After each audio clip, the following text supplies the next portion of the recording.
অবসর নিলেন শিখর ধাওয়ান।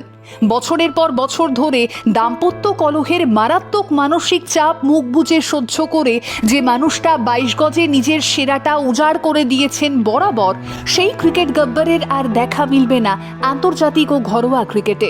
না, 22 গজে আর নজর কাড়বে না ভারতীয় জার্সি গায়ে তাঁর সেই আইকনিক থাই ভাইব স্টাইল। শনিবারের সকালটাও শুরু হয়েছিল আর 5টা দিনের মতোই, কিন্তু ক্রিকেট ভক্তরা তখনও আন্দাজ করতে পারেননি কেরিয়ারে ইতি টানতে চলেছেন ভারতের এই বাঁহাতি ব্যাটার।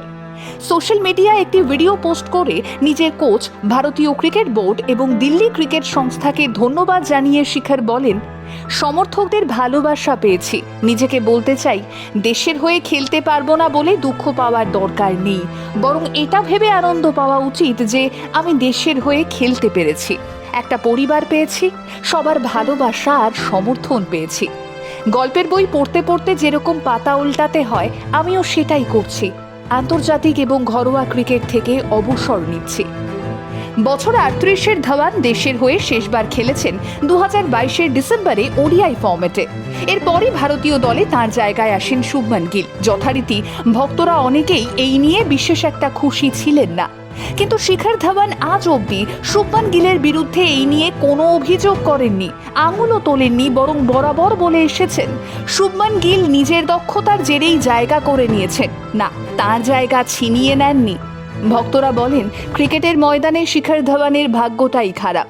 2013 থেকে অনবদ্য পারফরমেন্সের পরও টেস্ট, টি20, ওডিআই সমস্ত ফর্মেট থেকেই বাদ পড়েছেন। এশিয়া কাপ, 2023 ক্রিকেট বিশ্বকাপ কোনোটাতেই ভারতের ক্রিকেট টিমে জায়গা হয়নি তার। তবে এক্ষেত্রেও তিনি প্রশ্ন করেননি, বরং বলেছিলেন, ভারতীয় ক্রিকেট বোর্ড যা করে এসেছে বা করছে সেটা নিশ্চয়ই ভারতের ভালোর জন্যেই। তবে তিনি অপেক্ষায় রয়েছেন, সুযোগ পেলে নিশ্চয়ই কামব্যাক করবেন। হ্যাঁ, এটাই শিখর ধাওয়ান, কথা দিয়ে কথা রাখেন।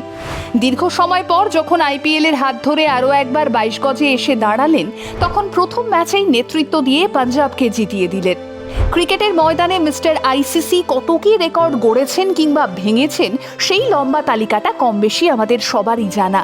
এই প্রসঙ্গটা আজ বরং থাক। তবে কথা বলতেই হয়, ময়দান ক্রিকেটের হোক বা জীবনের, শিখর ধাওয়ান আদতেই এক যোদ্ধা। হ্যাঁ, তিনি দীর্ঘ সময় ধরে দুটো লড়াই একসাথে লড়েছেন, একটা ঘরে আরেকটা বাইরে, অথচ কাউকেই তার ব্যক্তিগত জীবনের এই ঝড়ের বিন্দুমাত্র কিছু টের পেতে দেননি। শিখর ধাওয়ান শুধু একজন দক্ষ ক্রিকেটার কিংবা আদর্শ অধিনায়কই নন, তিনি একজন ভালো বাবা, আর তার চেয়েও ভালো মানুষ। সময়টা 2012।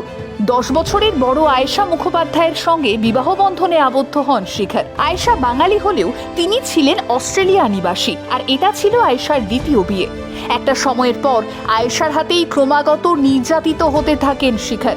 না, কয়েকটা দিন বা সপ্তাহ ধরে নয়, বরং বছরের পর বছর ধরে এই মানসিক নির্যাতনের শিকার হন শিখর। এমনকি নিজের সন্তানের সাথেও শিখরকে দেখা করতে দিতেন না আয়েশা, চলতো ব্ল্যাকমেল। জানলে হয়তো অবাক হবেন, জীবনের এই চরম প্রতিকূল পরিস্থিতিতেও শিখর ধাওয়ান সবটা মুখ বুজে সহ্য করে গিয়েছেন। ভারতের জার্সি গায়ে 22 গজে দাঁড়িয়ে 4-6 হাঁকিয়ে গিয়েছেন, ঠোঁট চওড়া করে জীবনের সমস্ত দুঃখ কষ্টগুলোকে আড়াল করে গিয়েছেন আরও একবার।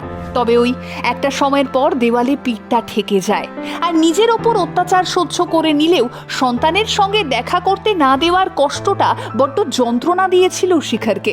অগত্যা দ্বারস্থ হলেন আদালতের। আয়েশার বিরুদ্ধে আনা শিখরের একটা অভিযোগকেও আদালতে দাঁড়িয়ে ভুল প্রমাণ করতে পারেননি আয়েশা। ফলত তাদের ডিভোর্স ফাইলের আবেদন মঞ্জুর করে আদালত এবং শিখরকে তার সন্তানের সঙ্গে দেখা করারও অনুমতি দেয়।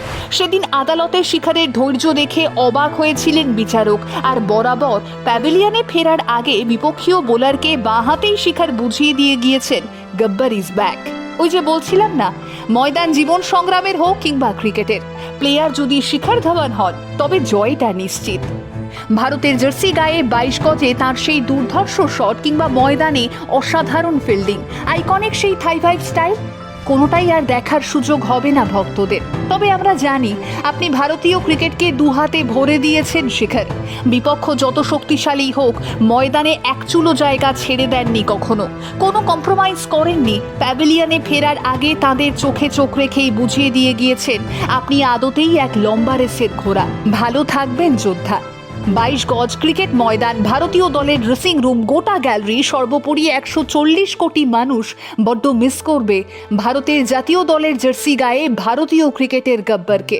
We miss you sir, we will miss you.